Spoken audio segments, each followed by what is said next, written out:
Well, Marie, how did you hear about the WanderNebraska tour? My friend Paul Fell forwarded a message from you all and talked about the trip and said, "Hey, do you want to go?"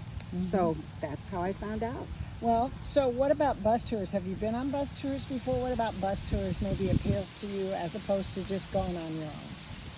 I love bus tours because you get a real feel for the countryside as well as the places you stop.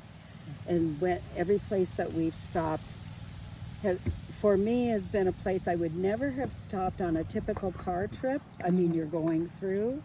And so I definitely was interested in the museum side. I would, the wineries and the breweries, and all of the background stories we heard at each place were very interesting. Well, and I think one of the things about a bus tour is they know you're coming, and so typically you get that kind of inside scoop that you wouldn't necessarily get if you were just there on your own. Exactly. So what's been the best part so far?